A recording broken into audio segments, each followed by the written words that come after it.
So welcome everyone. It's a pleasure to welcome all our participants and all of the people who are interested in apprenticeship. On behalf of the Urban Institute, I'm Robert Lerman, an Institute Fellow at Urban Institute. We're a major policy research organization in the United States that covers a wide range of topics, everything from criminal justice to housing policy, income support policy, and of course, employment and training policies. And this is our second collaboration with the International Network for Innovative Apprenticeship. We had a live conference here in Washington, DC in 2017. We were planning, that is INAP, to have another live conference. We have them every 2 years.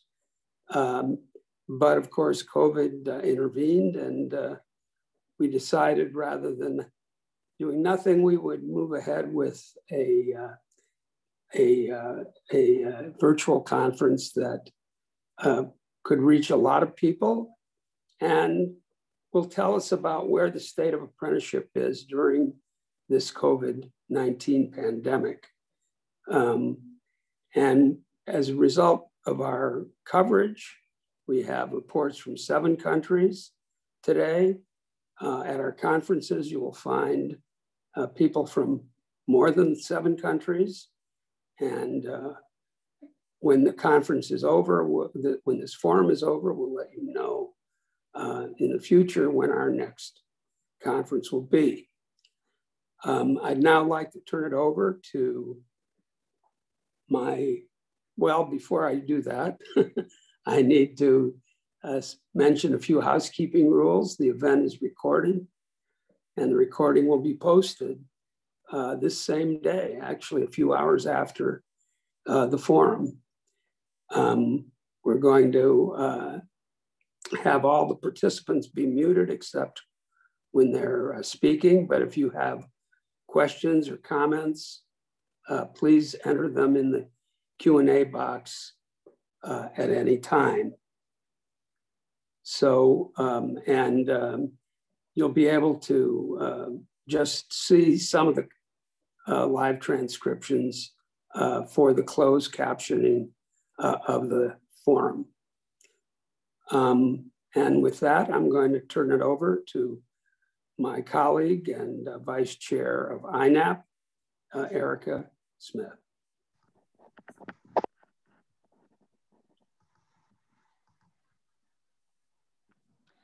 Thank you very much, Bob.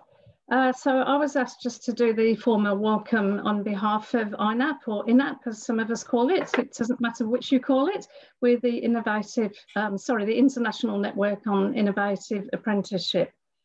So I was just looking back through some of the INAP history today. We actually had our first conference in 2006 in Bremen in Germany, and we had 8 papers there. And the last face-to-face conference was also in Germany in 2019, and we had 49 papers. So we are growing steadily over the years. We've had conferences in 5 continents. And we've had 3 chairs of INAP. First of all, Felix Rauner, then Philippe Gonon, and lastly, Zichun Zhao. So all of those people have done sterling service, as have all the members of the INAP committee. So I would like to thank, on behalf of INAP, I would like to thank the Urban Institute, and I'd like to thank everybody for attending. I see we're up to 90 people now. So I'd like to thank you all very much. I think one of the great features of this conference is that it's a mix of academic researchers on apprenticeship practitioners and government and other policy leaders. So hopefully we'll have a little bit of debate as we go on through what for me is the late evening and for some of you is the early morning. I'd like to thank some people. Bob might do this at the end, but I'm going to do it now because I'm going to thank Bob for hosting the event, to Ivy Hunter at the Urban Institute, who's done a great job with the administration, and to Ursula Herschels at Bremen, who has maintained the INAP website over many years and has undertaken the advertising of the conference through that website. So without more ado, I'm going to hand over to myself, which is pretty easy because I'm the first speaker. So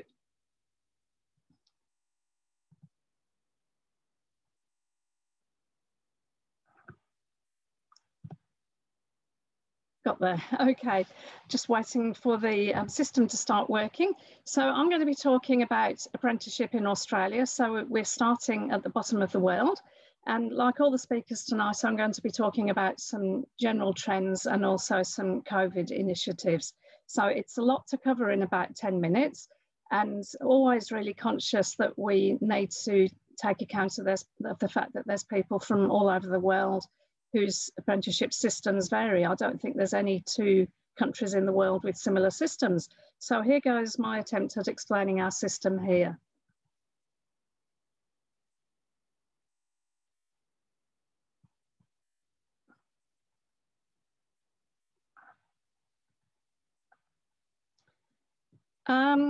Here's a map of Australia, and we have 2 tiers of government in Australia, and that's important because both tiers of government are responsible for parts of the apprenticeship system. So this map shows you the 6 states and 2 territories in Australia. And just on the left-hand side, there's just a little bit of data about Australia. We're a massive country, but we have quite a small population, around about 25 million at the moment. I've got some statistics from the last census, which was actually 5 years ago, but you can see that we're a highly urbanised country. 66% live in the 8 capital cities. A third of us, including myself, were born overseas. We have a small but significant Indigenous population, and we have the normal industries of employment of any advanced economy. You can see them there. If you have a look at the bottom of the picture, you can see a green island, which is Tasmania, one of our states. And if you look a little bit up and to the left, you'll see where I live and work, which is in Ballarat in Victoria. So that's where I'm speaking from. And I'm just going to mention that Ballarat is actually the home of formal technical education in Victoria. The first technical college, it had a different name then, was in Ballarat. So I always like to make a thing about that. And those of you who attended the 2015 INAP conference will remember, of course, that that was in Ballarat, and we did show you around those buildings. Very quick overview again. We have 2 subsections, if you like, to the apprenticeship system in Australia. So on the left-hand side, we have the traditional apprenticeship system. On the right-hand side, we have the traineeship system. And you can see the differences there. I've laid them out. I won't go through all of those different terms, but you can see that the traditional apprenticeship system, which was really established in its present form in the middle of the 20th century, is a predominantly male system, and the apprenticeships are pretty uniform in that they have 3 to 4 years. They're strongly influenced by the different social partners, as in most countries. And then on the right-hand side, we have traineeships, which were introduced in 1985 in different industries, and much bigger participation by women than traditional apprenticeships, and they're generally shorter. And both types have on and off the job training, so it's sort of a dual system. There's a little bit more information here, and again, for reasons of time, I won't go through them in detail, but these slides, as Bob said, will be available so you can have a look at it in detail. So a few key features. About 2% of the workforce are in apprenticeships. Apprentices and trainees are always awarded qualifications. That's assuming they pass. They're all employed and they're paid at actually quite a high rate of pay compared with apprentices in the rest of the world. The state governments, those 6 states and 2 territories, fund the off-the-job training, and they keep the apprentice contract register. Federal government plays a big part as well, mainly with employment and completion incentives for employers to encourage them to take on apprentices and trainees, and also a number of other programs. So, for example, the Australian Apprenticeship Ambassadors Program, now called the Vet Alumni Program, which promotes apprenticeship. And the other possibly different feature from other countries is that about 1 in 10 of our apprentices and trainees are employed by group training organisations, which are a form of labour hire organisation. They're mainly not-for-profit, and they basically take on the burden and the paperwork of employing apprenticeships, and then what we call host employers pay a fee to have an apprentice or trainee placed with them. So they've actually been really successful in growing apprenticeships in Australia. In terms of diversity, we're still, it's still predominantly, or the majority of apprentices and trainees are men. There was a time when females caught up a bit, but they've dropped back again, and I'll be looking at that again in a minute. In terms of age distribution, apprentices in Australia can be of any age, and actually only about a third of what you might consider to be young people 19 years and younger. And minority representation, there's a lot of programs to increase minority representation, both at government level and through companies. This graph here shows the commencements in apprentice contracts from 1995 through to 2019. And you can see there was a steady rise and then a little bit of a peak and then a rapid drop off, and that was due to funding and policy changes. And then there's been a gradual decline since then, which actually nobody wants to see, and everybody is trying to rectify. Because these are commencements, because females are predominantly in the shorter traineeships, females are not actually that far behind the males in terms of commencements. But you can see that there's been years when females have caught up and then years when the gender gap has widened. This graph shows the more recent decline in numbers, which has been gradual but is still continuing, unfortunately. And just to have a look at that, you'll see there's a different scale on the left-hand side to the right-hand side. So the left-hand scale refers to commencements.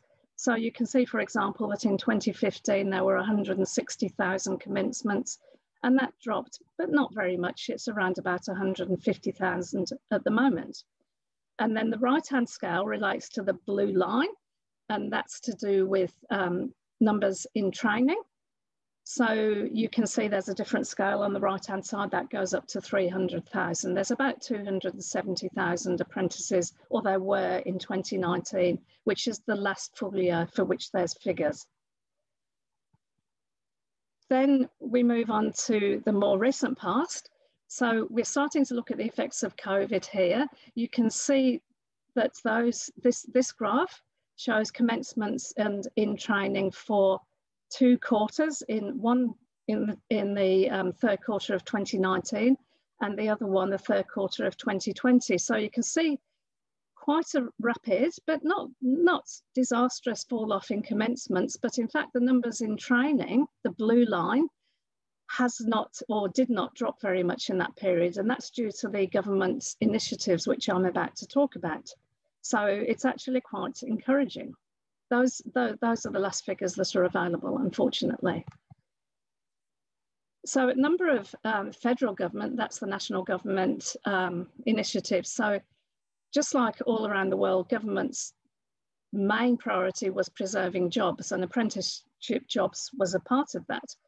So the federal government introduced these measures, a re-engagement register to connect displaced apprentices with employers, something called the SET initiative, supporting apprentices and trainees. And this was for small enterprises, and they could receive a wage subsidy when they were keeping an apprentice on that would otherwise be made redundant or employing a displaced apprentice. Then from October last year, here's the big one, boosting apprenticeship commencements, or what's commonly known as BAC. And this is for all new apprentices and trainees, and it's a 50% wage subsidy for the first year. That's just recently in the federal budget being extended to March next year, so almost another year. So there's absolutely no caps on this, and it doesn't matter what size the employer is. So this is a tremendous boost for apprentices and trainees.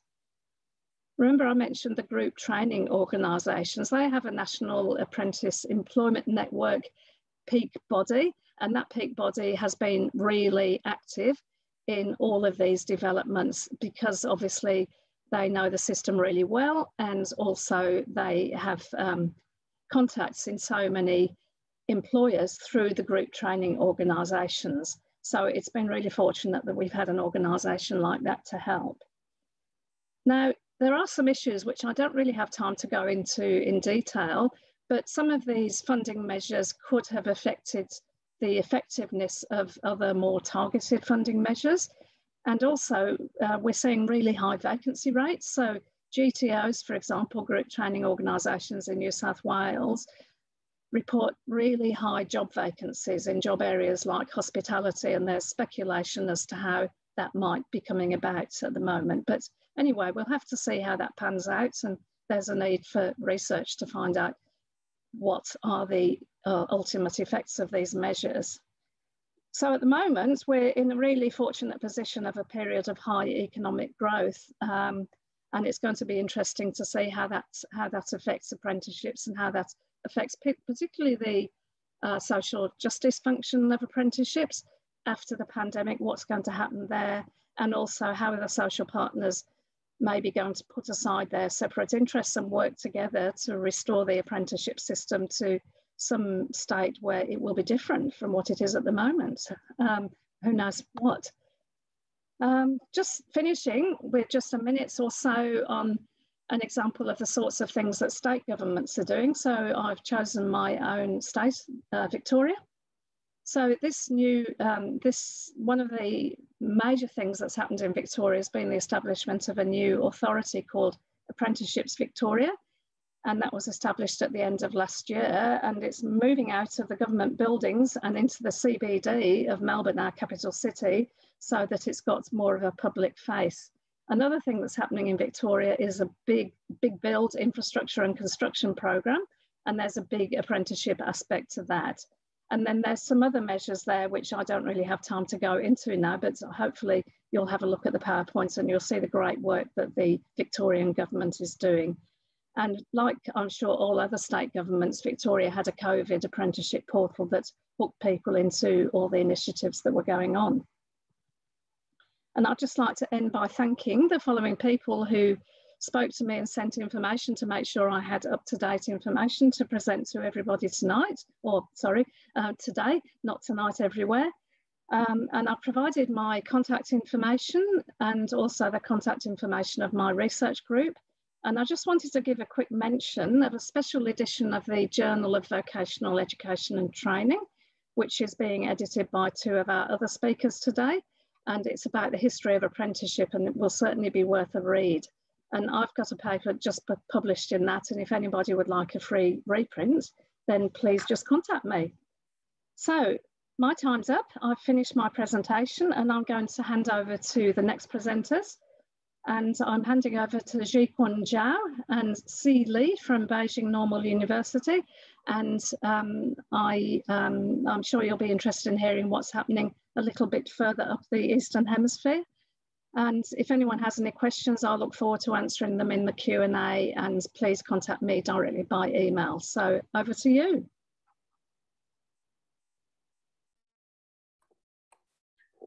Okay, thank you very much. It's a pleasure for us to give you a presentation about the new development of the Chinese vocational education in the period of COVID epidemic. Maybe as you know, the Chinese vocational education and training is based on college and school education and supplemented by internships. So we have just a quasi apprenticeship, not the really apprenticeship. The impact of the COVID-19 epidemic on Chinese vocational education and training is mainly reflected on vocational college teaching and on students' internships.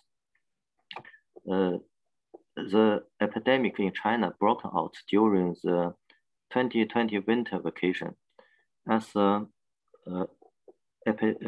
epidemic was quickly controlled, vocational education and training was only affected in the short run. The epidemic has highlighted some problems in the vocational education and training.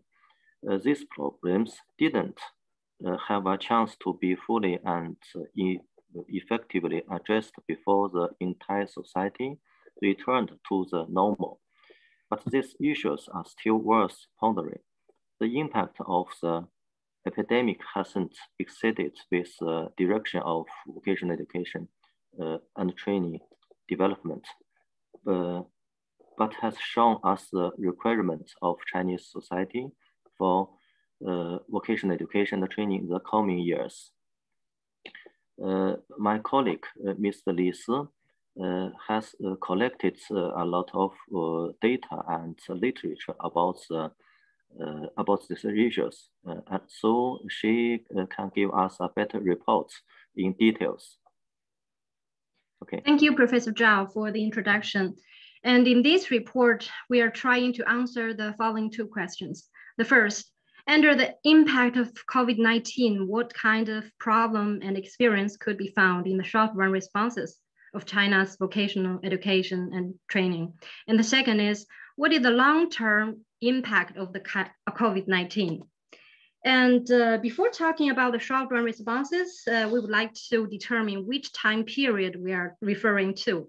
Here, we analyzed the numbers of the existing COVID-19 cases and also some economic data. We noticed that last year in April, the number of the COVID-19 cases dropped rapidly into a very low level. And at the same time, and the resumption rate of the large and medium-sized enterprises reached 98.5%. And in May, the profit of industrial enterprises achieved the first increase of the year. So we will take the time duration from the end of January to May in 2020 for the short run. And during this time, Chinese government rolled out series of policies to support industries. For example, reduce recruitment cost through online recruitment service, promote remote interviews, and encourage the recruitment service to be provided at a lower price or for free. We take an example from Jiangsu Vocational Institute of Commerce. And there, more than 100 graduates reached employment intentions with employers through this kind of online recruitment fair. And the second is about the training fee subsidy policies. We take Foshan City as an example. During the shutdown or resumption period, the enterprises could apply for up to $155 of training subsidies for each of their employees during this year. And we also listed a subsidy for new enterprises apprenticeship program. Actually, this policy is not proposed in response to the epidemic, but the epidemic strengthened the execution of this policy. It is expected to promote the formation of apprenticeship in China during the upgrading procedure of the manufacturing industries. And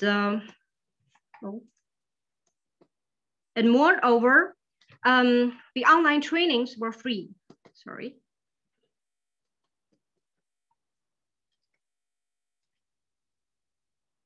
I cannot go back. And industry associations help difficult companies through consulting services. And some of the recruitment rules were flexible. For example, for 5 occupations such as teachers, nurses, and fishery crews, and so on, the candidates can start at work first and obtain the professional qualifications afterwards.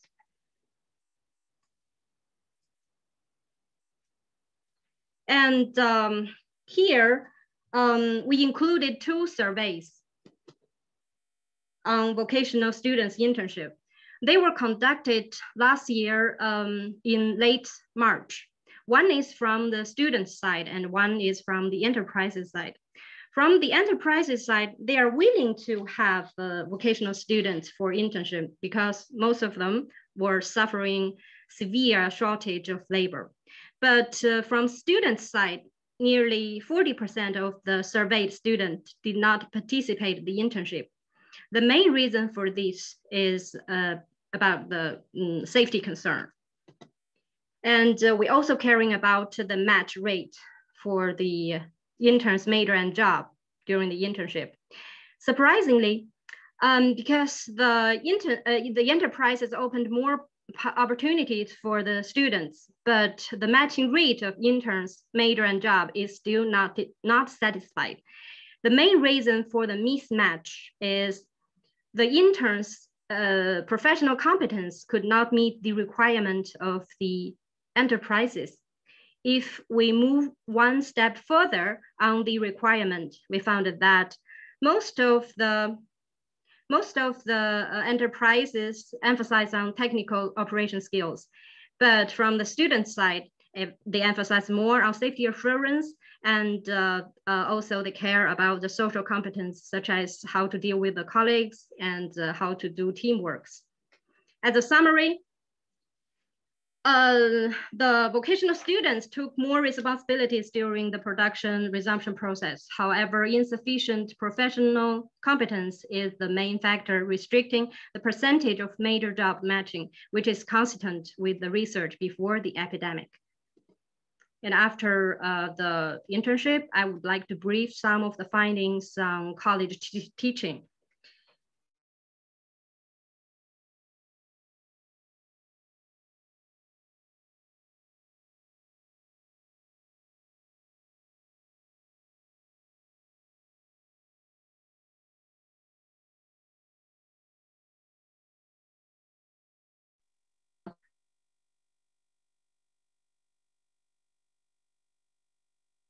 May have lost a connection there. Professor Zhao, would you be able to jump in and continue?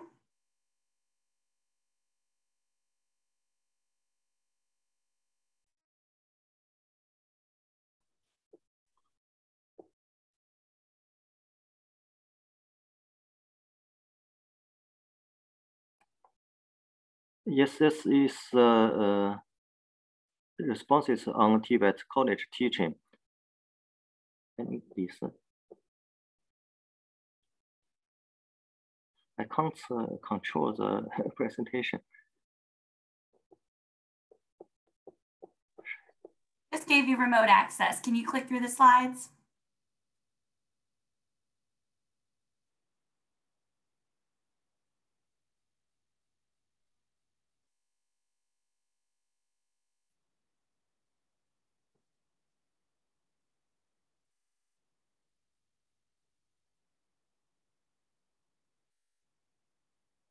Is that the next slide that you'd like to talk about?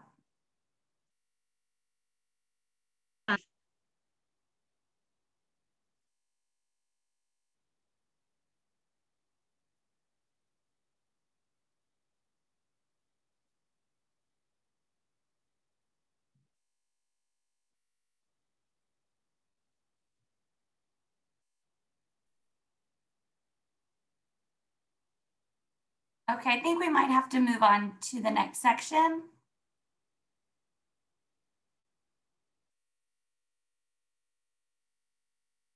It's a problem with technology these days. Okay.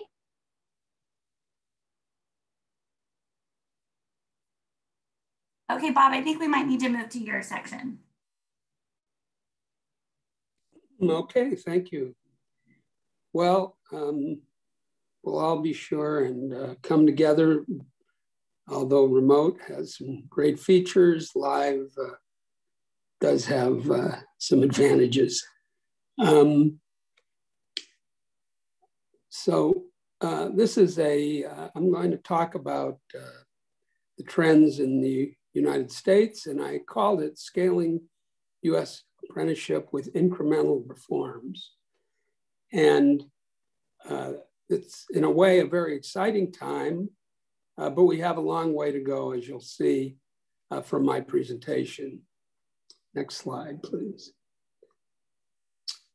So in the United States, apprenticeship has long played a very small role in preparing American workers for careers.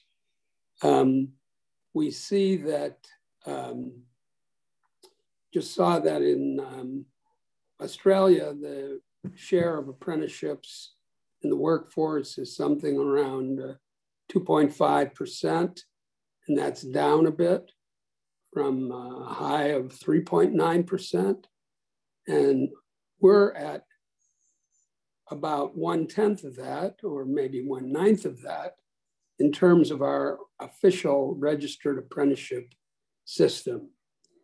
What we call registered apprenticeship in the United States is a federal state collaboration. And that collaboration involves about half the states that with their own state agencies, and the other half report to the federal government. And if organizations and employers want to be part of that system, they have to, quote, register with either the federal Office of Apprenticeship or one of the state offices. Now, traditionally, the majority of US apprenticeships has been in the construction industry. Although back in about the late 40s and early 50s, there were significant numbers in manufacturing, but over time, construction has played the largest role. A lot of those apprenticeships are called joint apprenticeships between unions, union management, jointly run programs. And there are some provisions in federal law that encourage apprenticeships because apprentices can be, can you wait 1 second there on that? Apprentices can be not having to be paid under a prevailing wage law for construction. In recent years, we've had some penetration of non-construction occupations, but the construction field still makes up the large majority. Until very recently, 2015, the entire federal budget for apprenticeship was $30 million, which is a drop in the bucket in US terms. And then beginning in 2015, first under the Obama administration and then continued under the Trump administration, there's been a big jump in funding, but still only through time-limited grants. So let's look at the trend in the graph coming up. Ivy, next slide. So here you see, this is the progress. I think I've mixed up these graphs here. Can you go to the next graph page? No, okay, we don't. There we go, here we go. So this is the trend in US apprenticeships. And the two trends that you see, the top one is on, you'll see on the right-hand side, apprentices as a percentage of the labor force. And you'll see that at its peak, we're talking about 0.38% of the workforce. That's 0.38 of 1%. It's back to where it was around 1950. It fell, that percentage fell over time. And then we see a big increase beginning in 2010, where apprenticeships have gone from about 400,000 to about over 600,000. Now, these apprenticeships, about 110,000 of them are in the military under the US Military Apprenticeship Program and not civilian apprenticeships.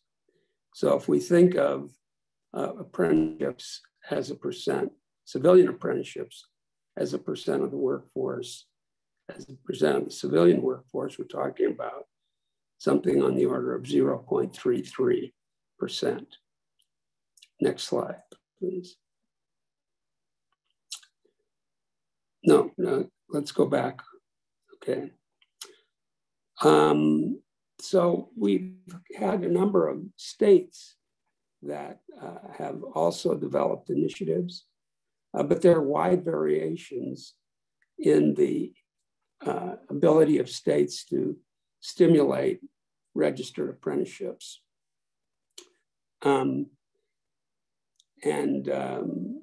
One of the things that we don't know about are the what we call the unregistered apprenticeships.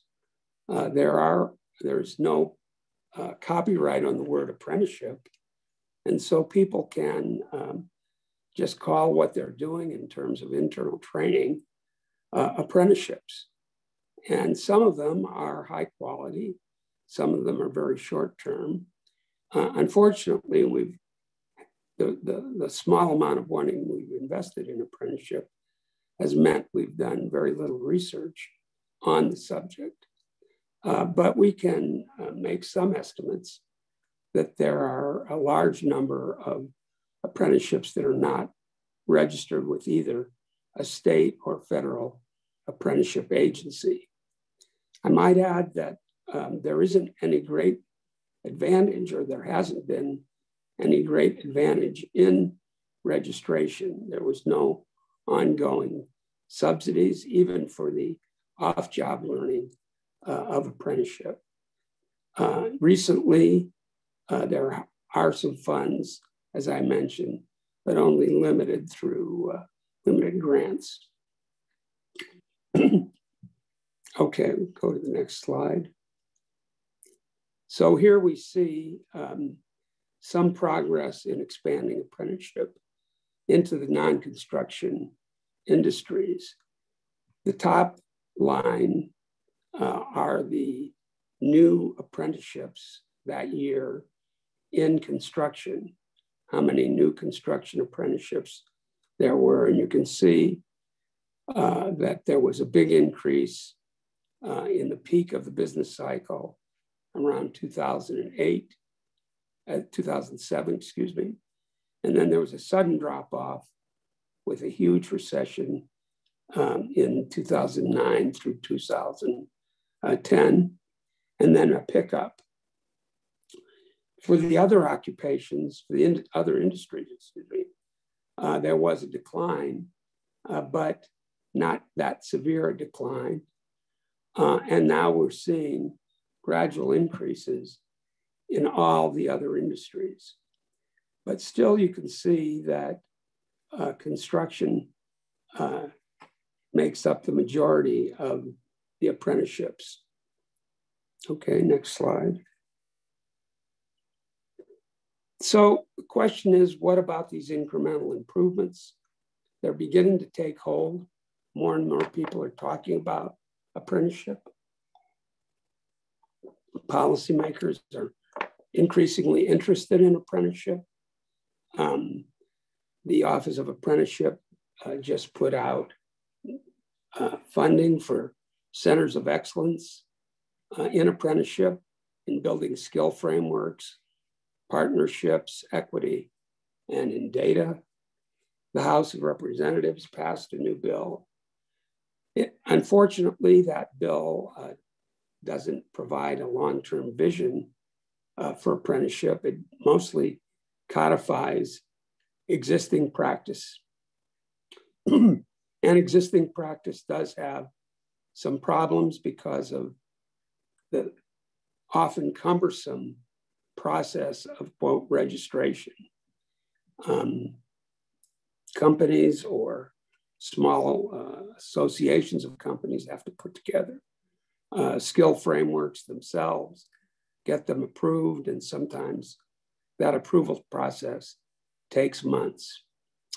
But again, on the positive side, we're seeing more states offer incentives.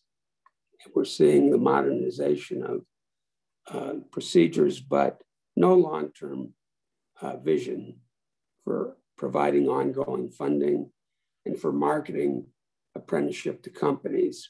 Bear in mind that many companies in the United States are not familiar with apprenticeship.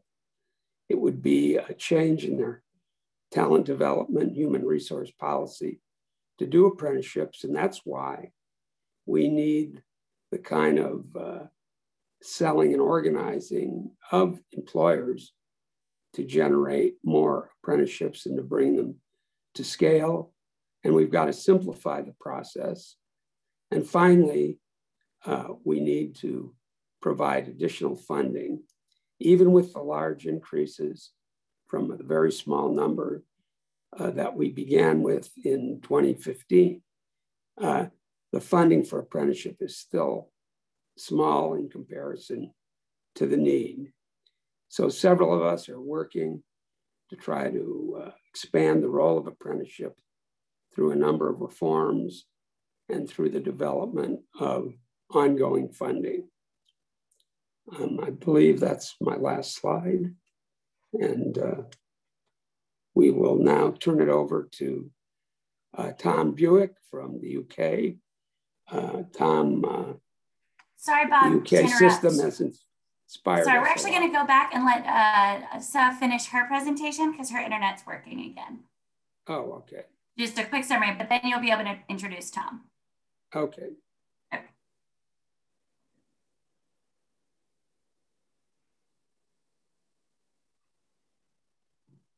Hello, thank you for the chance to continue with my later part of the presentation. I would like to briefly talk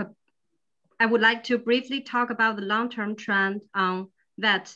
At first, from the enterprises side, we noticed that the enterprises side have started their innovation. For example, flipped classroom and blended learning were included in enterprises' internal training system. And the digital technical facilities were invested and constructed. And also for the enterprises trainers, they started to use technical solutions such as real scene video recording to guide interns. We think these change will bring the vocational college and the enterprises closer. Next slide, please. And about the long-term trend for vocational college, the innovative meaning of the pandemic on college teaching is it changes the teaching and learning arrangements. The teaching objective will become fragmented, and the traditional courses will turn to be micro-lecture. It is not only challenging the teacher's capability of curriculum design, but also contradict with the basic conception of vocational education and training, which is holistic learning and situational learning. We are still, we think about the solution.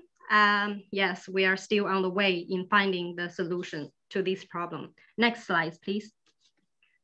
The training sources is the last point we would like to mention in the long-term trend. And there are three aspects for the resources. First, development of the resources. And second, the application of the platform. And third, about the resource sharing mechanisms. If we say before the epidemic, China's vocational education focused more on the resource development, now people have realized the importance of platform and the quality of the resources. The offline training will return to the dominant position of the teaching and training process, along with the effective control of pandemic and the resumption of school. But the online resources have attracted important attention. Teachers already started to think how to combine the online and offline training and how to achieve the more open, flexible, and fruitful training. Next slide, please. I would like to add one good practice at the end of my presentation, and it is in the nursing area. And this platform started operation in 2013 and became a significant carrier of online teaching during the COVID-19 pandemic. But to be honest, it is not the dominant situation for China's vocational education, but at least it shows the direction that we are following. Thank you very much. And this is all for my presentation.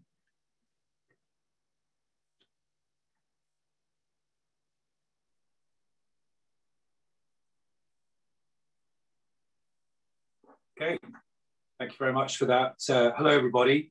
Good morning, I guess, good afternoon, and good evening, wherever you are in the world. My name is Tom Buick. I am the Chief Executive of the Federation of Awarding Bodies in the UK. It's the collective representative body of the UK's awarding and assessment organisations, many of whom are involved quite closely in quality assuring the English apprenticeship programme.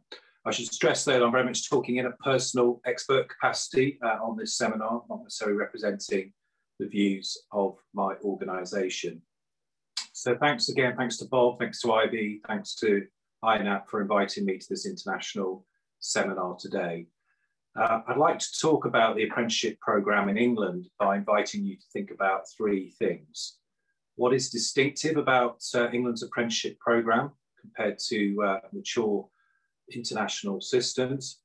How has a major reform agenda since 2012 actually worked out in terms of the overall performance of the new policy in relation to England's apprenticeship programme? And finally, what can we take from the experience of the pandemic for the future of apprenticeships in England? And just to add to that, I don't want to spend a lot of time in this presentation talking about many of the subsidies and technical changes that have been made purely during the crisis to try and retain apprenticeships. I think that's self-evident from what other countries have done as well in terms of wage subsidy. It's frankly just too early to tell. We haven't yet seen the data on what the impact of some of those measures has been on the performance of the programme. So instead, really what I want to focus on is more talking about some of the trends and the challenges, some of the strategic intent of the programme, which frankly was evident even before the pandemic and still remains very live and an active consideration now.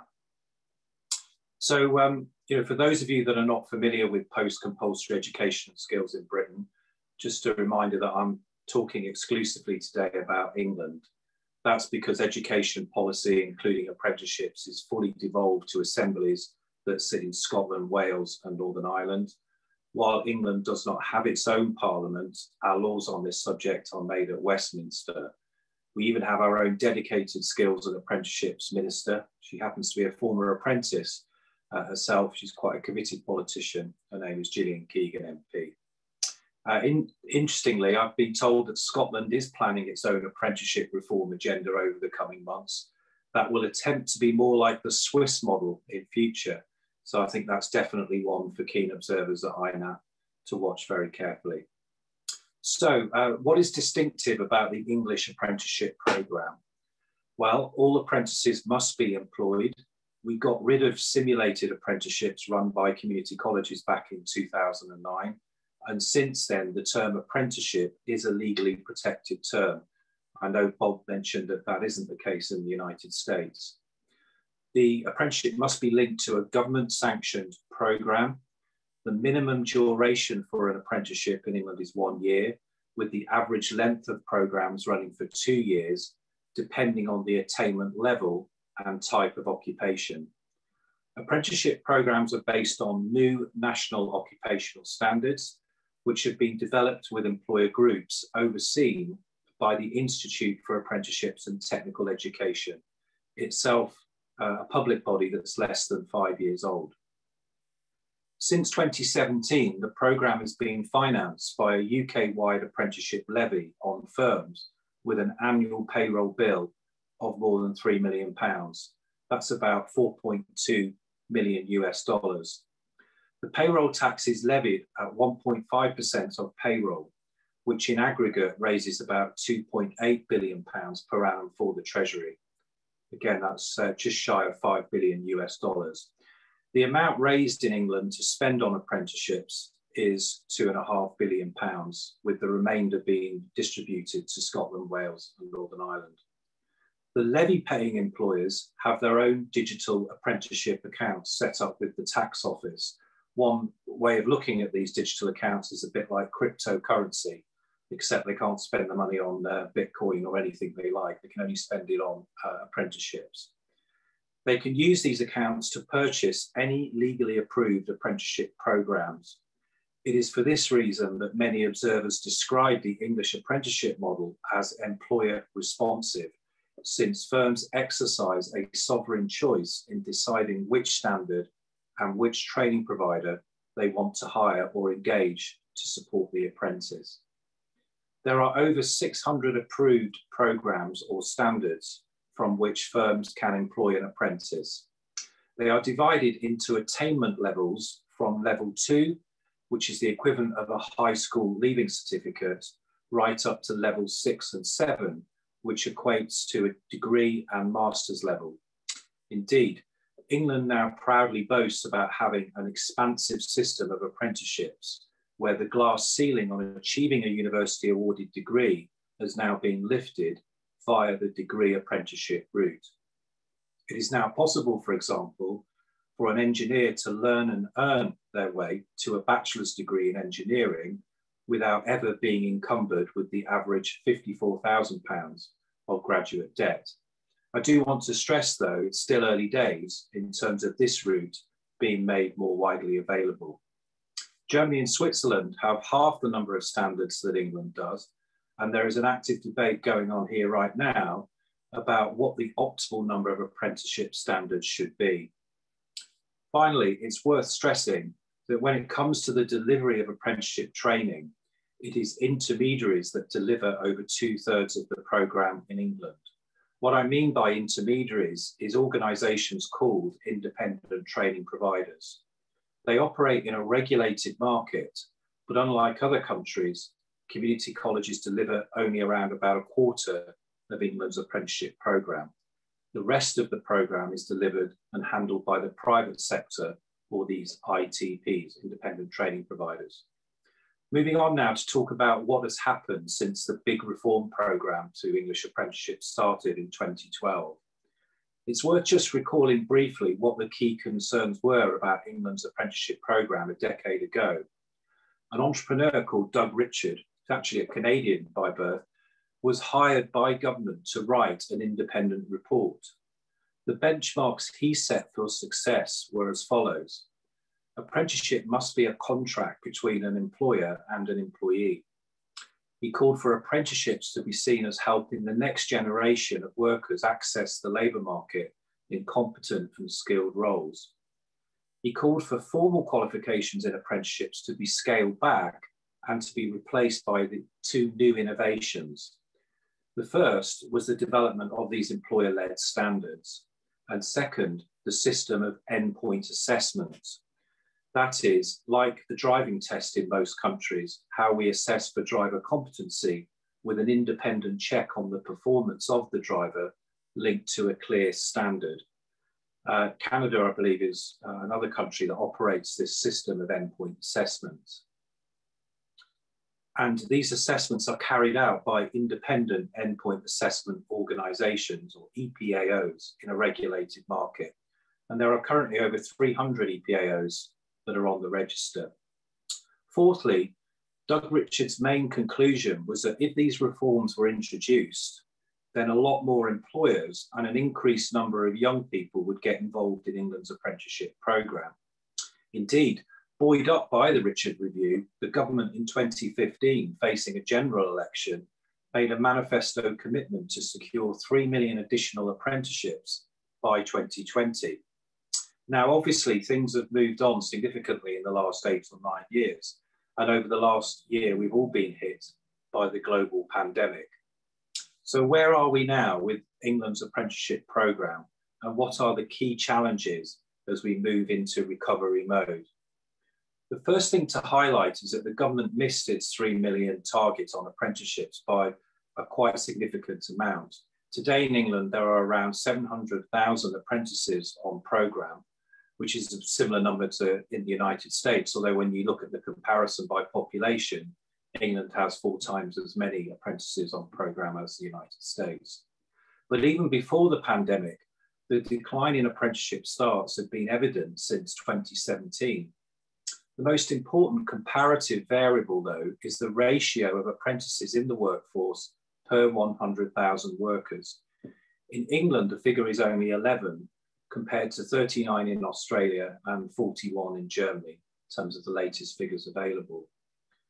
there has been a 42% decline in apprenticeship starts for young people under the age of 25 since 2017.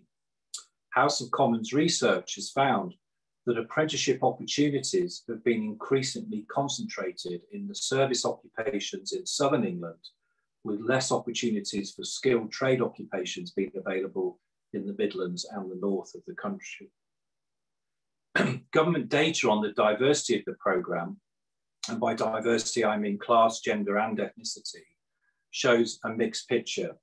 Not surprisingly, perhaps, a lack of diversity in some apprenticeship programmes is a reflection of wider inequalities in the labour market.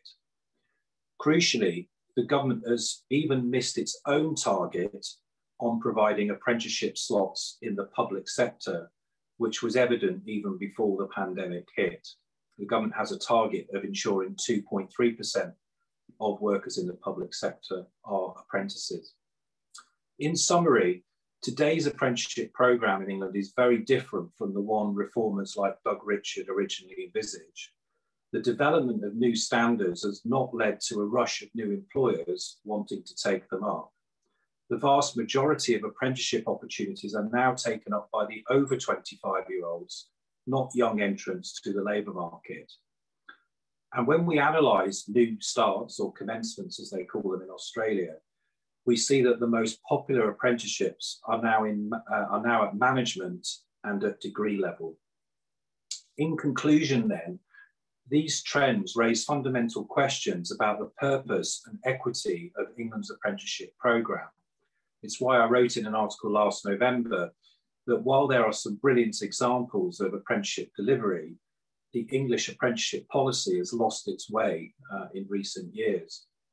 Experts and sector leaders in the system, like me, have called for a major recalibration of the programme. Time is pressing, so I'll try and neatly summarise what needs to happen next as we emerge from this pandemic in terms of English apprenticeships. We need apprenticeships in England to tilt back towards younger people in the labour market. That's particularly important because it's younger people who've been hit the most during the pandemic. The programme needs to diversify to provide more ladders of opportunity in occupations, particularly where males dominate, or those that systemically have failed to recruit underrepresented groups. And finally, we need a relentless focus on quality. Only this week, would you believe, our training inspectorate called Ofsted discovered one provider who was claiming for apprentices that didn't even have a job. Finally, it's important, I think, to end on a positive note. A recent survey of parents in England found that 48% of them said they would now prefer their children to do a high quality apprenticeship or technical qualification than go to university. I think this just shows that the dial on cultural acceptance of the learn and earn route via apprenticeship is really starting to change for the better. Thanks for listening. I'm going to pass on now to Dan, I believe, who's speaking next. Thanks, Tom. So in the interest of time and to make sure that we have time to address your questions, I think I'm going to jump right into the Q&A. I do think what we've learned this morning so far is that the response to the pandemic across countries and apprenticeship programs across countries really depends a lot on the variation in the apprenticeship systems. And I think a lot of your questions are going to bring that out as well. So I'm going to start with a question for Erica on the group training organizations. And the question is whether that's similar to what's called intercompany training centers in Europe, if you're familiar with that. And I think across other countries as well, there's group intermediaries and group training opportunities. So why don't you say a little bit more about that? And if others have group intermediary organizations that they want to mention, you can chime in as well. Okay, thank you very much. That's an interesting question. And I think, as I mentioned before, the one thing you can assume about apprenticeships is that systems are different all over the world. So I'm not familiar with the exact nature of intercompany training centres. So group training organisations in Australia mainly don't actually train, but some of them do, sometimes as an ancillary operation.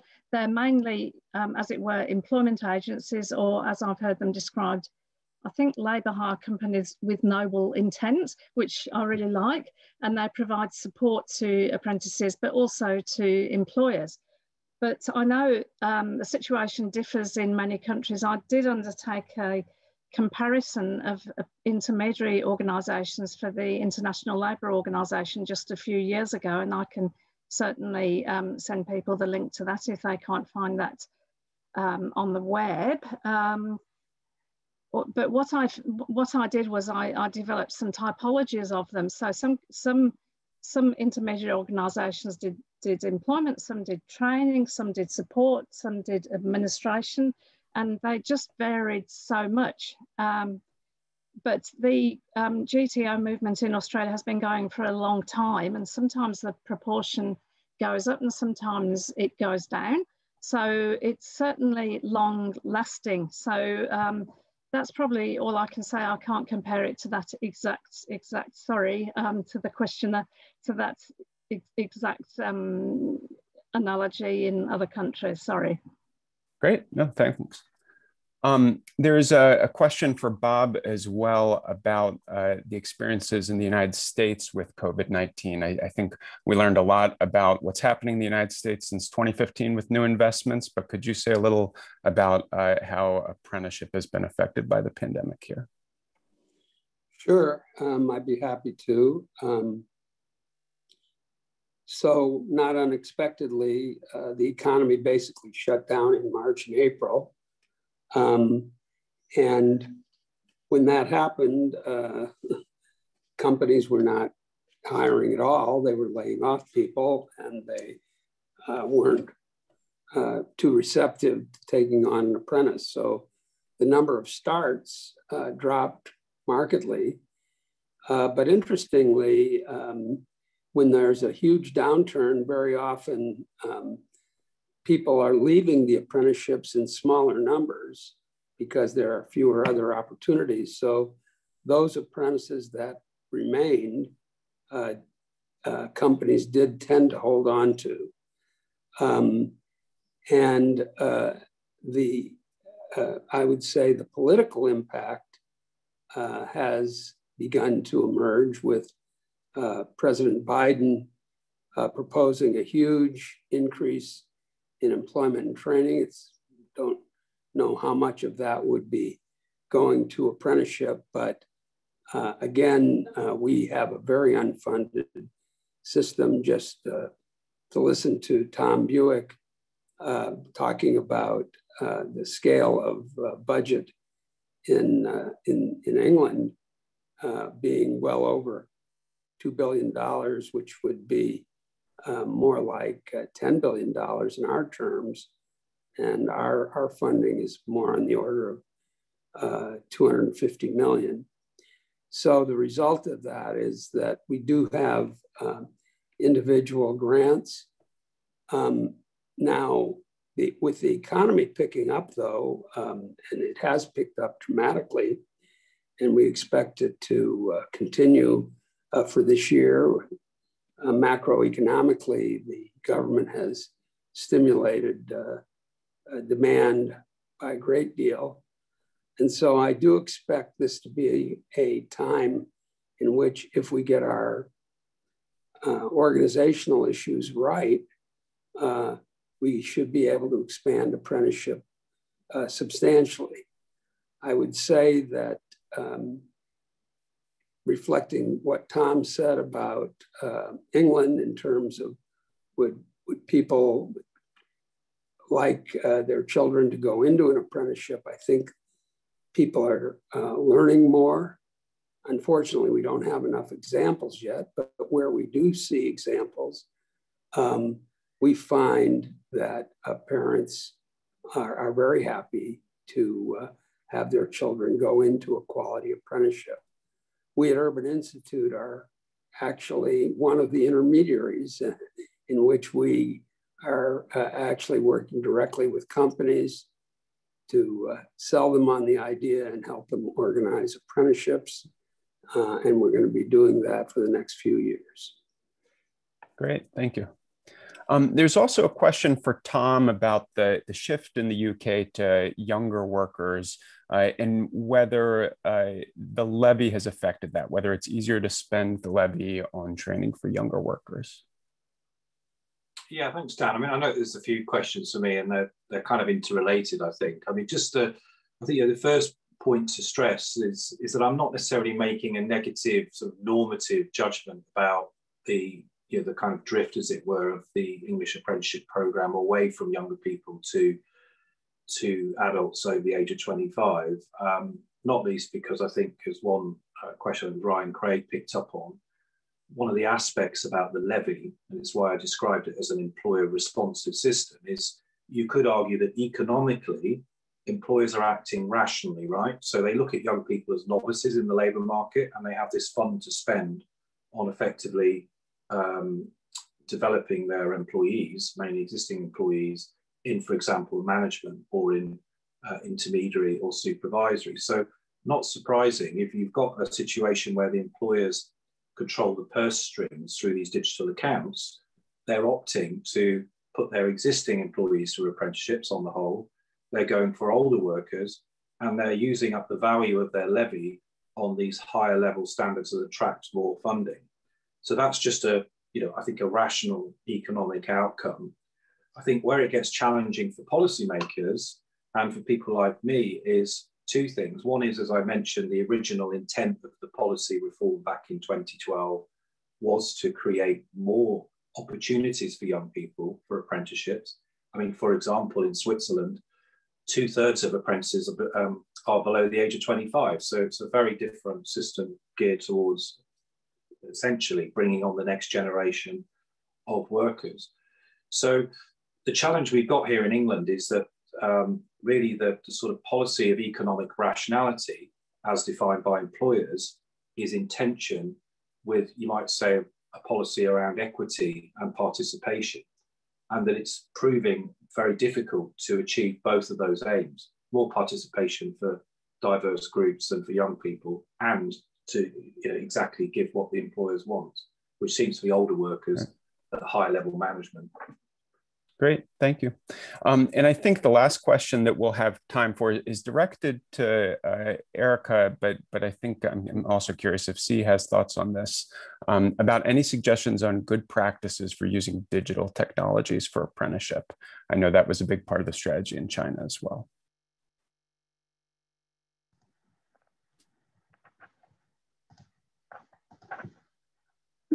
Yes, thank you. Actually, this isn't a particular area of expertise of mine. I think probably my major learning about this last year was through the students in my vet teacher training program, who are all practicing vet teachers, and they all had to start teaching online, including those teaching apprentices. So I learned probably more about what not to do, for example, what preparatory systems were working and what weren't, which goes back to the Chinese presentation about the quality of the resources being really important.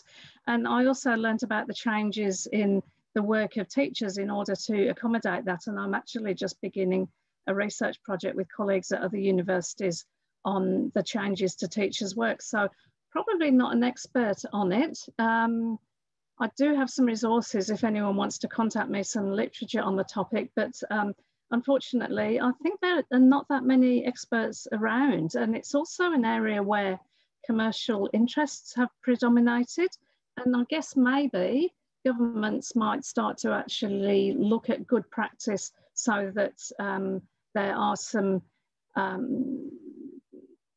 government-backed proper resources developed to help people. Everyone was just doing what they could last year. So so I think there's great room for improvement there. Great. And C, did you have anything that you want to add quickly before we move to the next panel?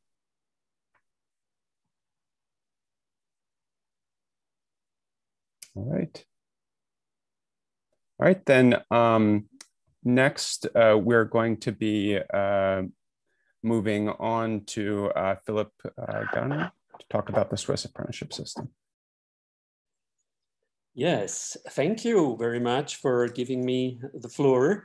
I'm presenting you something about the Swiss VET system and pandemia. I have just a question. Who is moving the slides? Am I the one who is doing this? I have some difficulties to do that. You should have just gotten an alert for remote access.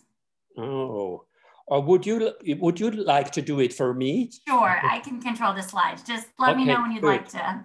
Next one, yes. And if you could turn your video on, that would be great. Yes, sure, yeah. Okay, good.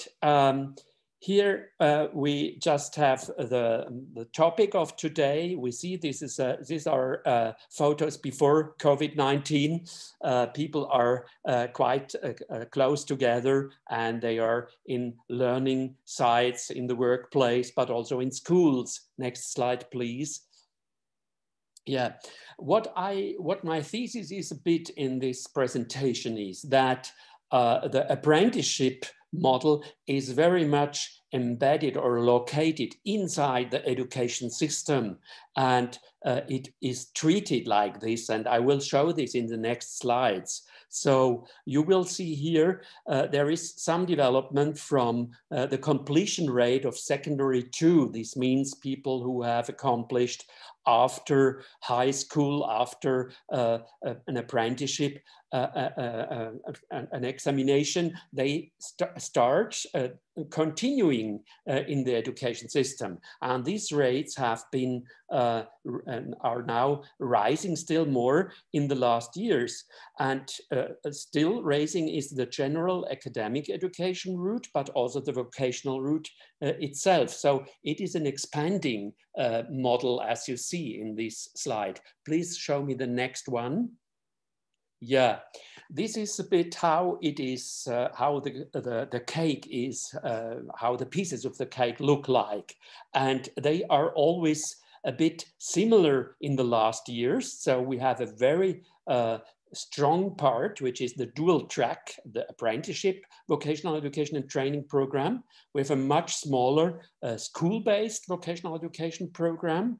And we have the baccalaureate school or high schools, which are, these are the total numbers, enrollment in upper secondary level, the newest one. But if you would show a slide some years before, it would look very similar.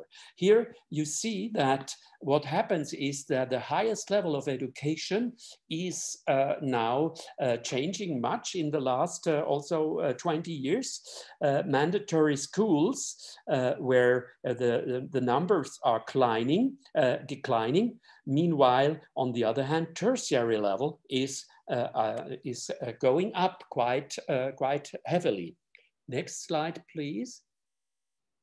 Yeah, so I would like to show a bit the landscape of vocational education and training, which has changed a bit, coming more today from a more artisanal and industrial field, more to a field of services. And yeah, this we could also see in the next slide. Next slide, please. Yeah, occupations, the most frequently chosen apprenticeships in Switzerland. You see, these are also absolute numbers. The 10 most chosen occupations for male and female, it looks different, but the most popular occupation is the commercial employee. And with it's also a very school-based, in a way, school-based oriented kind of apprenticeship. And then healthcare, retail clerk, social care, and only the 1, 2, 3, 4. The fifth position is one which is more or less located in industry, IT technician, electrician, logistician. Then also again, retail assistant is also more in the field of services, and then cooks and draftsmen. So you see these figures are also quite stable in the last 10 years, 15 years. These kind of professions and the apprenticeships are the one which are chosen the most. Next slide, please.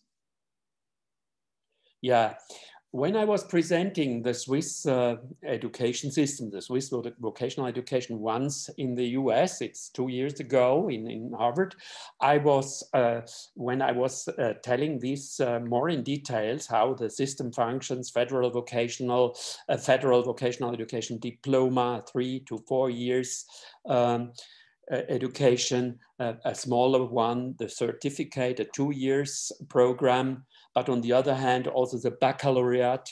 Then I was asked, it seems to work like a Swiss watch. All pieces are quite fitting well together. And my answer was, yes, it is like a Swiss watch, the vocational education system, but without a watchmaker. It wasn't designed like this in the beginning. It is more or less a result of a historical development in the last, 50 years, so to say. It wasn't designed to work like it is now today with this. But what is very important, as you see in this slide, is that there is, from every part you are starting, there are continuation possibilities to continue. After a practical work experience, it is possible to have a federal professional education and training certificate or an advanced federal professional education and training certificate, which is on the same level, at least related to recognition in the labor market, but also a bit more or less on the same level, like the tertiary level, the universities and universities of applied sciences degrees, like a bachelor and master. Please go to the next slide. Yeah, the basis for this, I also presented this at one of our last INAP conferences when I was in Washington, is that a clear basis for this is a legislation and systematization of this kind of vocational education and training. So the national legislation in the 30s was a very important one, a federal law on vocational education and training, which was more or less a compromise of different worlds, of different parts of the working class and work industry and world of work. And this national legislation is some kind of a framework which followed afterwards other legislations like in the 60s and in the 70s and the last one from 2004. And this is a very important element to regulate on a national scale the Swiss vocational education and training system. Also important are specific innovations like the federal vocational baccalaureate, so a so-called hybrid qualification, which combines academic and vocational knowledge, so to say, and offers career paths in the universities of applied sciences. With a federal vocational baccalaureate, you have the possibility to continue at a University of Applied Sciences. And this was innovated in the 90s, so to say, and established more or less after the millennium. Please, the next slide. So we can say that the apprenticeship model is some kind of a first step towards higher education. In the last years, diversification of the higher education system has taken place in Switzerland. So this is, so to say, also a result of rising demands for formally higher qualifications from industry and services, but also it meets the aspirations of young people to get a higher degree and a high degree. So demand of firms for higher degrees and also to have more applied and practical knowledge was the way how the Swiss apprenticeship model was modified or so to say, oriented towards. Education policy and vocational education and training have, so to say, reacted in keeping this system alive, in offering new pathways into higher education, and also to invent new forms of dual apprenticeships. Next slide. Now I'm coming to the end, so to say, or nearly to the end. COVID crisis, this is one of our main topics today. And yes, after a first shock, young people seem to have recovered from an initial decline of research activities. And it has so to say that the shock, after a first shock, people tried to move on. Surprisingly, in autumn 2020, the situation was not so different related to the search activities for getting an apprenticeship. However, the youth unemployment rate is rising since last year, and it is not quite clear what happens with youngsters when the economy is going down in the next years. We are not quite sure about that. So this is all dependent from the next developments of the Swiss economy and the readiness to offer again apprenticeship positions. Next slide. So what is at stake is opting for a new normal after the COVID crisis. So it is possible that the entrance into labor market after this crisis is quite catching up what happened before, so that there are not so much long-term effects. What is critically assessed by vocational teachers and instructors is the pedagogical quality under the new circumstances of digital teaching and assessing. On the one hand, the digital infrastructure was assessed as quite okay, so to say. Nevertheless, there is a clear statement that we should come back to the traditional kind of teaching and learning in the workplace and in schools in order to assure a qualitative and rewarding vocational education and training education. So the Swiss VET, in short, is a quite stable institution and well situated in the economy and education system. It depends very much on the economic development in the long run, how much the ongoing crisis is affecting vocational education and training. Thank you for your attention. And now I pass the floor to Thomas Deisinger.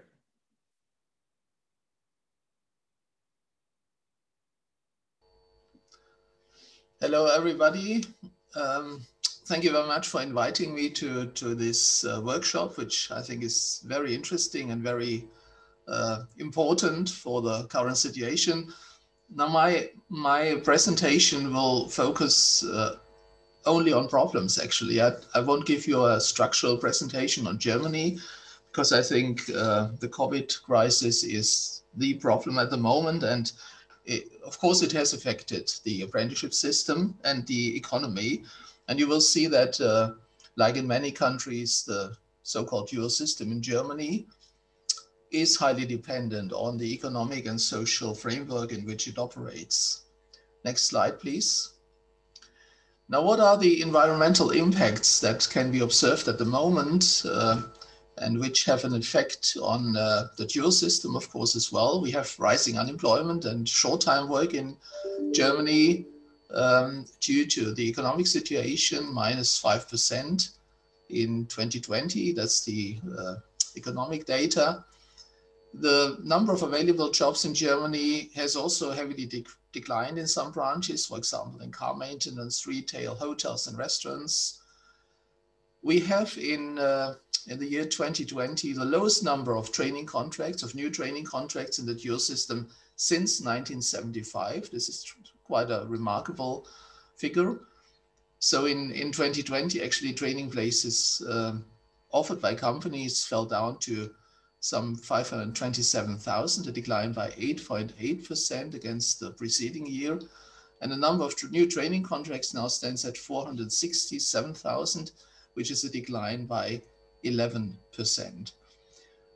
One of the general conditions that are very relevant for the German dual system is the schooling situation, the situation in the education system in general, both in the general and the vocational education system. Schooling has turned out to be insufficient due to the COVID crisis, and distance learning is a problem in many schools, not always, and teachers are very engaged, but the kind of education we are having now is not the kind of education we used to have. So this affects also the schooling and the vocational part-time school. And one of the big problems in Germany is digitalization. We are really a development country in this respect. We are not really up to date, especially when it comes to teaching and learning. Next slide, please. Now, how is the situation of the dual system at the moment concerning the commitment of companies? That's a relevant factor, of course. We clearly have a withdrawal from companies from training in the last 1.5 years in a number of occupational fields, especially in the field of, in the area of very small companies. At the same time, we still have matching problems independent of the crisis, many matching problems in the training market, and competition between different groups of school leavers in a number of occupational fields. And these matching problems, they have increased due to the crisis. At the same time, in Germany, there's a general trend towards higher education. This started already at the turn of the century, actually, in a very manifest way. So higher education still seems, or now seems more attractive for school leavers, especially in the crisis, against the background of insecure prospects of the economy, of course. Digitalization has become a major topic of that policy through national programs such as JobStarter, which supports companies, especially small and medium-sized enterprises, once they are training and in order to keep them in the training system. So there's money coming from the government as well, which is not the normal mode in the German dual system. And we also have government programs such as maintaining training places that dates back to June 2020, which is also supposed to support companies in order to keep them in the training system, because the training system in Germany, the dual system, clearly depends on the commitment of employers. Next slide, please. And when we look at the crisis environment at the moment, we can distinguish between problems of companies and problems of for young people. Though the problems of companies are obvious because they are linked to the general economic situation. Not all branches are affected by the crisis, but some branches are more affected than others, of course. And I already mentioned hotels, restaurants, small retail premises because of the lockdowns we had. The marketing, I call it the marketing for companies, has become difficult due to the cancellation of training fairs. That's a very important regional institution especially for small companies, for the craft sector. So these training fairs didn't take place. So recruitment practices had to be turned, had to turn to a digital mode, of course. The legal situation is that once you have somebody in training in the dual system with a training contract, young people cannot be moved easily to short-time work. That's only possible for normal employees. And the training has to be carried out on the basis of the training regulations in the Vocational Training Act. So this meant that those people who were in the company already as apprentices, they were trained, though in very different ways, not always in the company and not always regularly in the school. So there were also some reports from companies that training did not really take place in a very regular way. For example, a labor office study from the year 2021, actually, no, 2020, sorry, describes that companies report a shifting of examinations due to the COVID crisis and non-normal training practices. So 50% said we had to shift examinations with the chambers, together with the chambers, and 36% said our training practices were not normal compared to the time before the crisis. Next slide, please. So now I focus on the problems for the young people. Young people are, of course, affected by mismatches in the training market. I mentioned this before, and this problem has increased. Especially small and very small companies in rural regions especially have stopped their training activities, especially last year. Apprentices need to come to the company, though they can't say we stay at home because we are afraid of Corona, of COVID-19, so had to come to the company. They have to come to the company for the training unless the company is closed or restricts access to the pandemic, or unless apprentices have been put under quarantine, of course. But normally they have to come to the company. So this is for some young people also a problem. And generally, I mentioned that we have a difficult situation, difficult learning conditions in the school system, also in the vocational school system, due to the lockdowns we had in Germany. Also, surveys reveal concerns among young people or of young people about their careers and working lives, which were not so typical in former times. And there are a couple of studies on the market now that report that low-income families and migrants seem to be the major losers of the pandemic.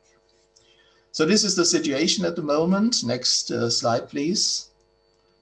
But there is, in my interpretation, some light at the end of the tunnel, which has got to do with the economy, which is expected in Germany to recover steadily, especially this year. And even now, there is a clear growth of exports and also imports in some branches, which confirm these expectations. Also, studies confirm or reveal that 36% of German companies actually plan to widen their workforce in 2021. So there's hope that the current situation will in some way continue the situation of the last years before the crisis, where the German economy was quite working well, and a lot of apprenticeship places were offered to the market. 65% of companies, according to this study, job starter study, which you can see below, companies with more than 500 employees, they report that they want to increase jobs, and 90% of small, medium enterprises with less than 50 employees say they at least do not think of reducing their workshops. So these are quite positive indicators that the situation might improve in the next couple of years at least. And also in this study, the small and medium enterprises reported that most of them actually were able to carry out their workplace training in a more or less regular way, especially in the industrial and technical branches, where companies in many branches, in many areas remained open. And also when you look at the statistics, the situation is not that desperate, although we had this decline in training places and training contracts. In September 2020, the federal government reported that there was still a statistical surplus of vacant training places against the unprovided young people. So nearly 60% vacant training places offered by companies that could not be occupied by young people, and 30,000 young people remained unprovided, as we say in Germany. But this is, of course, just a statistical figure.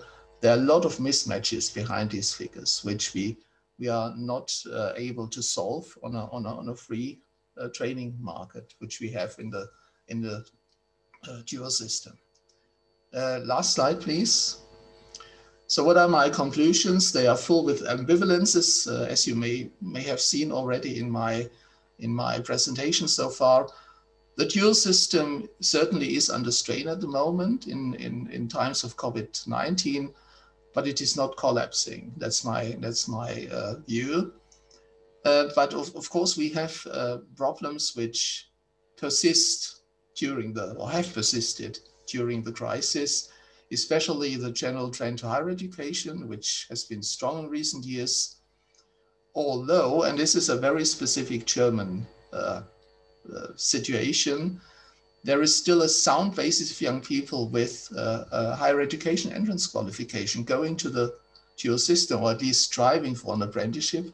For example, in 2019, 27% of applicants for training places in the dual system had a university entrance or a polytechnic entrance qualification, as we used to call it.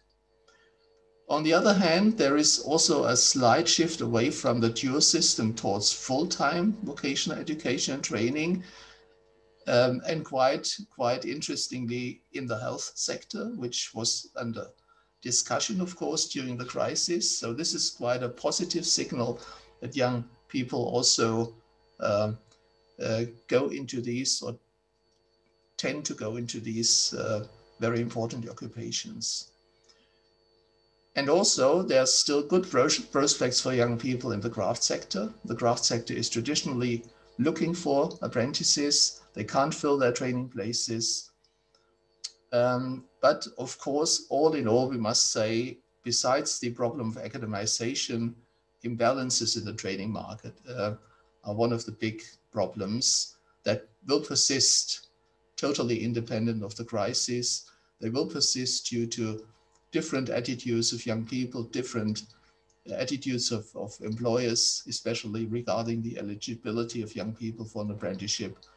So the market situation of the dual system and the economic framework still remains very, very relevant. Yeah. So this is my presentation. Thank you very much for your attention.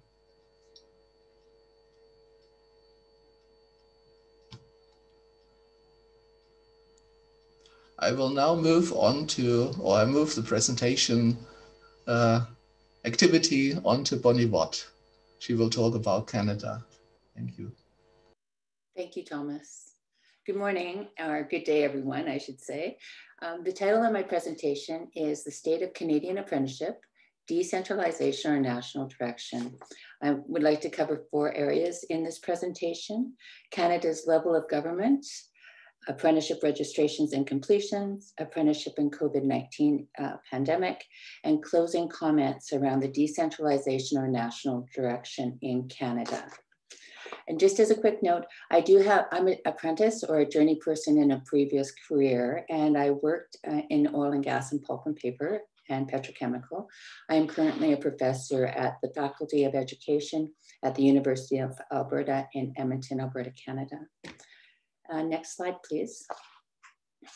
Okay, to understand apprenticeship in Canada, it's important to understand that we are governed by the 1867 Constitution. So this slide represents Canada's governments: federal, provincial, territorial, municipals, which are city, towns, and districts. Districts are rural communities. So I've highlighted a few of the different areas. Education is in green. You'll notice it's under provincial and territorial control. I've also highlighted employment insurance and some natural resources, and those are in blue.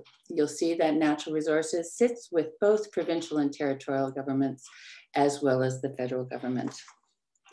So education in Canada, from K to 12 and all post-secondary, colleges, university, polytechs, and apprenticeships, is managed and organized by provincial and territorial governments. Employment insurance, and this is important for us, is that it's federal, and with enough employment weeks, apprentices access this insurance to cover some of the costs for their apprenticeship in-class training at colleges, polytechs, or training centers. Training centers are typically operated by unions. The type of post-secondary institution of the technical apprenticeship depends on the education system. So it depends on the province or the territory. Now, some employers do pay for in-class training, but this is not a guarantee. And this means that the apprentices must rely on employment insurance and savings to go to post-secondary for their in-class technical training. And I highlight natural resources as an example that overlaps federal and provincial territorial jurisdictions. and tensions may emerge because of competing interests around development or not. Another example that creates tension is that the federal government oversees pipelines, and this may or may not align with provincial pipeline goals. Next slide, please. So here I've documented for the major trade groups, 2015, 2017, and 2019.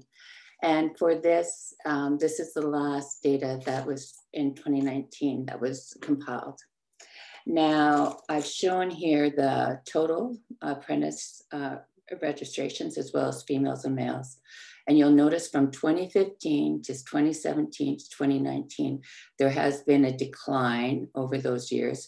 And this is even before COVID. And you'll see that very few females are in these major trade groups, and the majority are males. Now, the kind of apprenticeships that are sitting in the major trade groups category, and this is federally aggregated, and that is across Canada. So occupations are automotive service, carpenters, early childhood educators and assistants, electricians, food services, heavy duty equipment mechanics, landscape, horticultural technicians and specialists, and the list goes on. Now, this is the provinces and territories do not necessarily have the same apprenticeships. And what I mean by that is, for example, in Alberta, early childhood educators, this is not an apprenticeship, it is a diploma or certificate, whereas in Ontario, it is an apprenticeship program. Now, out of the entire working force, apprenticeship registrations, and I'm also going to include completions, which is on the next slide, is basically 2 to 3% of the working population in Canada. So in a bigger picture in 2020, which is similar to 2019, there were 18 million people working in Canada, 8.5 females and 9.5 million males.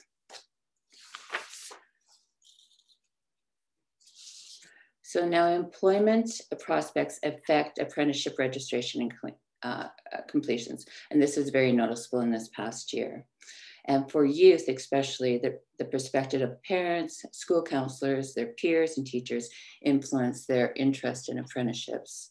And throughout Canada, and part of these registrations would include some of these programs that happen at the high school level. So in Alberta, we have the Registered Apprenticeship Program. In Northwest Territories, there's School North Apprenticeship Program. In Ontario, there's Ontario Youth Apprenticeship Program, and Prince Edward Island. Every province or territory has some form of apprenticeship program for youth. But the problem with this is, and similar throughout Canada, it does rely on employers. And in this past year, once again, we had a major decrease in the amount of people who were employed. And our youth apprenticeship program suffered severely because of this. Next slide, please. So these are the apprenticeship completions, and these were certificates that were offered and presented to successful completion of the apprenticeships. You'll notice also, very similar to the registrations, there is a decline in the number of certificates that were offered for these years. One of the reasons, though, for completion is that there is an appeal because of the interprovincial mobility program that we have. It's called the Red Seal. And not every province and territory agrees with every trade that's Red Seal, but those who do can transfer from province to province and be recognized for that credential that they have. This definitely adds to the appeal. Other factors that promote completion are working conditions, benefits, and wages. However,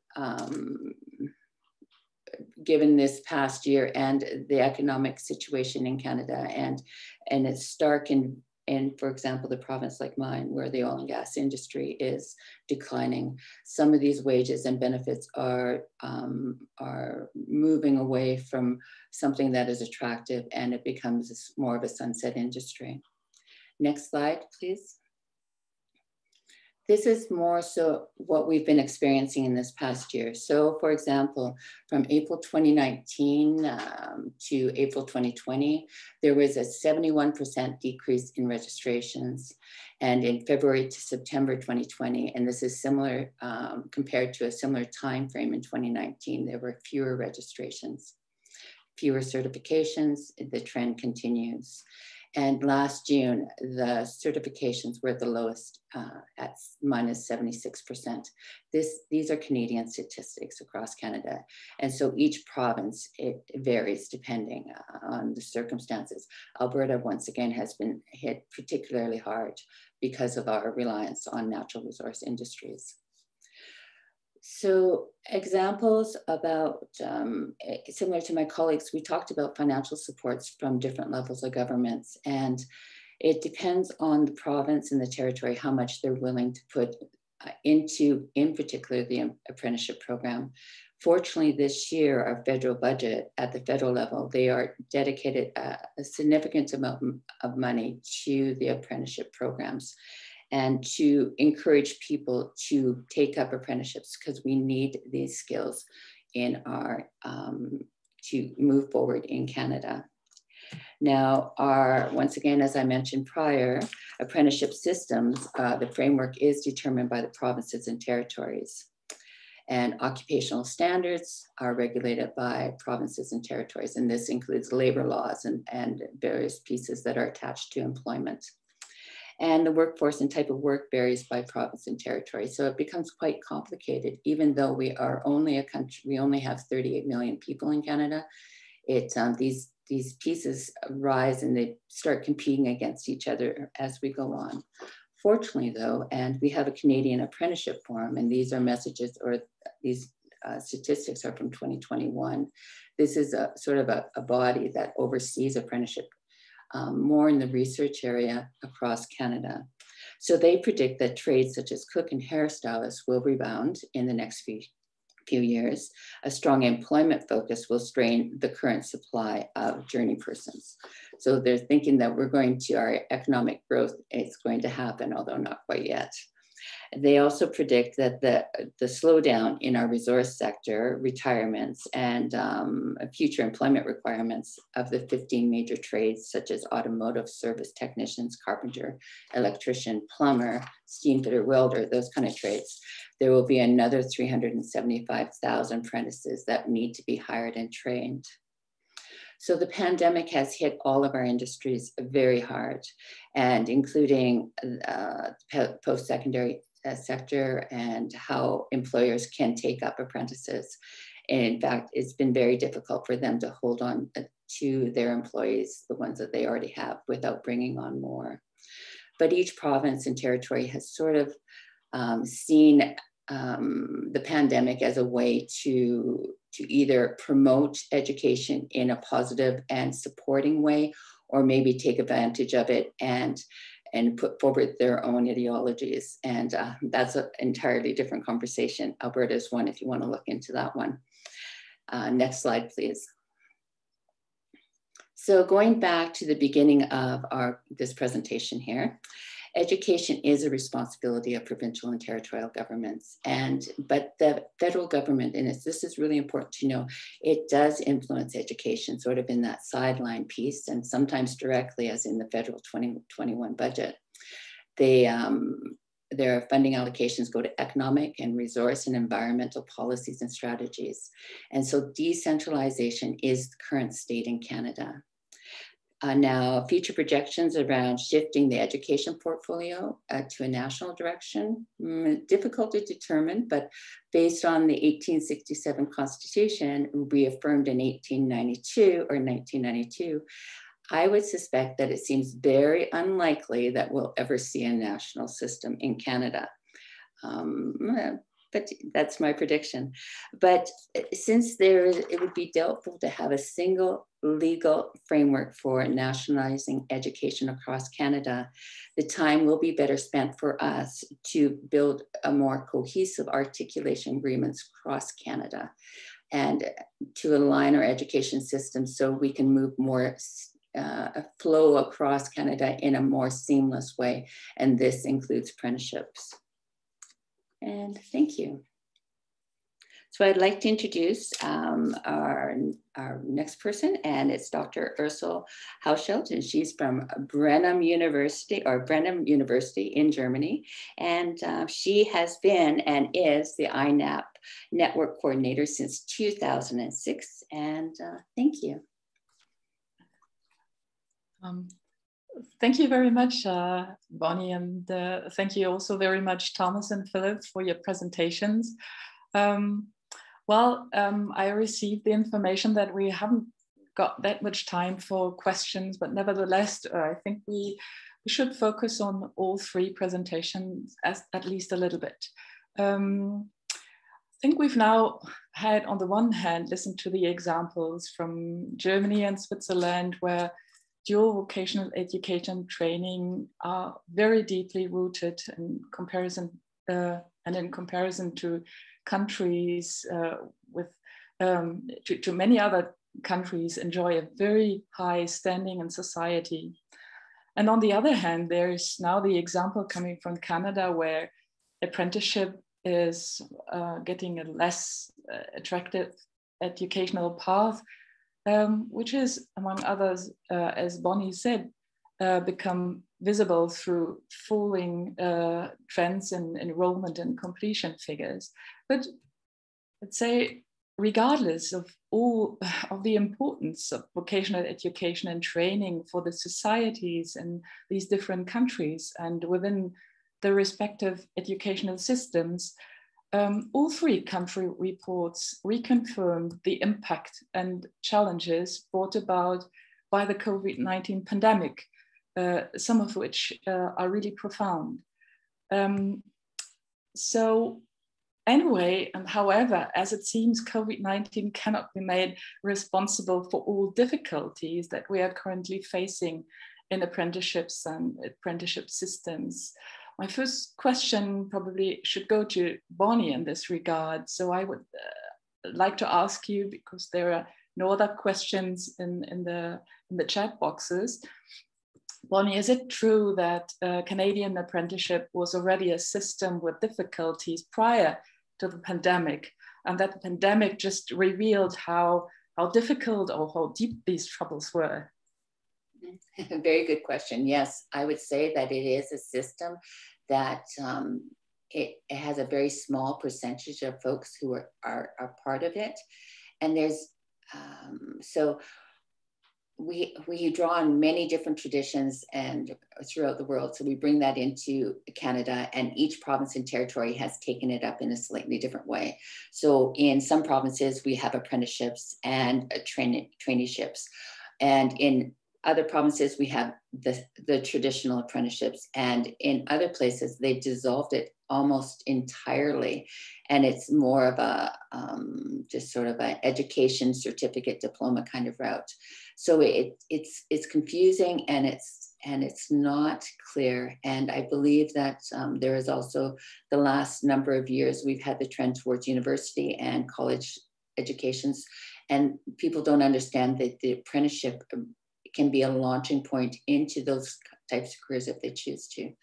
So as an example, I'm a teacher educator, and I really work hard to have our apprenticeship folks who have completed their certifications be able to transfer some of those experiences into their teacher education program as real credits towards their Bachelor of Education degree, which will then give them certification to teach in Alberta. So those kind of initiatives are very important because it adds a value to completing an apprenticeship. They walk away with a credential and valuable skills, and that they can take on to another career if they choose to ladder into or articulate into something else. Thank you. Thank you very much, Bonnie. There's one question coming in from Bob. He says, he is asking you, why has the Canadian system not branched out to non-traditional occupations beyond the trades? That's a great question. So in Alberta, that's very true. However, in other provinces, they have gone beyond what we would call the 15 major trades, or those very traditional sets. So that goes into, as I was mentioning, like early childhood education, fashion design, all those different pieces that maybe management, business kind of focus, entrepreneurship. In some other provinces, those are apprenticeships, and they are recognized with certifications at the end of their apprenticeship, be it it's a 1 year or to a 4 year kind of go. Most apprenticeships go between 3 and 4 years, but some of those other ones that are in other provinces would be a 1 year term. And then ideally they would go into another, articulate into another system if they chose to go that way. Very similar to what Philip was talking about in the well-oiled Swiss watch, but we're not quite there. We have a long ways to go before we get there. Right, thank you, Bonnie. So you said in your presentation also that it is probably not possible to achieve one single legal framework for Canada in the near future. Even though this is not possible, and this is my final question to you, what would be your recommendations if you were a member of a policy advisory team in order to lead the Canadian apprenticeship system into the future? I would love to be on that team. Thank you for the possibility or planting a seed somewhere. Maybe somebody's listening. But what I would really think about is, rather than worrying about going national, is to draw on the strengths that each province and territory has, and have a conversation that goes across the country and set up a framework that really truly articulates across Canada, instead of this piecemeal kind of approach, which lacks vision, and it does not have a long, sustainable piece, and go beyond the election cycles that occur every 4 years, and then another government comes in and throws away the previous government's initiatives and brings in their own. This does not bode well for good policy moving forward. So we have to go on to some further questions to our colleagues in Europe. Let's have a little look into what is happening here. In particular, because these countries are so prominent for a well-functioning apprenticeship system. Thomas, in your presentation, you have shown quite well which considerable impact COVID-19 has had in Germany for apprentices and firms. But on the other hand, you also had such an encouraging outlook when you were talking about the end of the light at the end of the tunnel. And well, as a matter of fact, this light is absolutely connected to the expected economic upswing that we are all looking forward to. So one question to you is, could we therefore conclude that our German system of dual apprenticeship training is that stable in itself, that the consequences of COVID are pretty much surmountable insofar as the economy overcomes them? That's a good question, actually, very complex question. I think the system as such is stable, but of course it is affected from time to time by the environment. And in the COVID situation, we had these special circumstances. But I wouldn't say that the system is really in danger. But we have 3 problem areas. I mentioned these. And these, once again, are environmental conditions. The mismatches on the training market, that's a big problem. The academization trend is a big problem, of course, or will even become a bigger problem.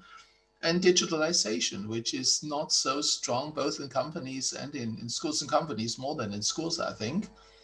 So these are things which the system itself cannot solve. It's the environment. But of course, if you look into the different branches of the dual system, you will see also structural problems. And we have different qualities of training. We have very good companies. We have not so good companies in the training activities. But as you mentioned, the economy, we need the companies. The companies are the crucial factor. If they are not interested in training, you can have the best systems in the world, it wouldn't work. And that's what we see in in many other countries, even in Canada, in England, in many developing companies are not engaged. They do not want to take money into their hands to invest in apprenticeships or in similar forms of training. So I think the economic factor is a very crucial one. Although the realization of the training is a pedagogical issue as well, of course, yeah. But the environment, that's the economy, and social attitudes and other things play a role. Yeah. Thomas, I've got one question coming from Bill Esmond. Hello, Bill. Nice to see that you're here. Bill is asking how much of the decline in apprenticeship training places that you've described is attributable to COVID, and how much to the longer term decline of apprenticeships? I think it was 8% or something like this. This is a very strong decline compared to the last couple of years. We always have some declines in the last couple of years, but this is certainly stronger than normal. And I think this is the pandemic situation which makes it worse. But I can't tell you a statistical answer to this problem, how much percentage this factor would be. It is, don't worry if we cannot answer these in percentages right now during the conference, but we are certainly able to continue the discussion and answer the questions that haven't been answered so far after the end of the conference. And I've just noticed that all questions will be registered and we can refer to them later on. But maybe one more question to Philip. Do you see any differences in the way Switzerland and Germany are responding to the COVID crisis? Because after your presentation, one can easily get the impression that the Swiss system seemed to be rather unimpressed by COVID. I will give a very short answer related to our time limit. Yeah, yes, I would say there is a common narrative, a shared narrative in Switzerland. And this means that we all have to support and to develop the apprenticeship further on. And even if there is a crisis, there will be a next step. And that's why firms are still willing to train, parents are still willing to bring their kids to apprenticeships. So I'm quite, in a way, optimistic that the apprenticeship system is not declining at all, but will keep its importance. Okay. Thank you very much for that. I think thinking about the time limits that we're having, it should be time to hand over to Bob. Maybe Bob, you've got some final questions and remarks. But before handing over, I should say thank you very much to the team of Urban Institute. Thank you, Ivy. Thank you, Bob. Thanks to all of you over there getting up that early for us and making this event possible. Thank you very much. Well, thank you, Ursula. And also I share the appreciation of all of our panelists for the great work that Ivy Hunter did in organizing this event. Philip's last comment gives us some positive points to close by. And I think that it happens that a major policymaker in the United States, the Department of Labor, was the American ambassador to Switzerland, and who was very impressed with the Swiss system. And so we can look forward to her leadership, Suzy Levine's leadership in the future. But I want to again express my appreciation to all the panelists. The video will be up later today for those that could not get up early enough to watch in the US or in some other countries. And we hope that in the coming year, we'll have a live event with plenty of interesting papers to achieve a high level of research, policy analysis, and hopefully action on this very important topic. Thanks again.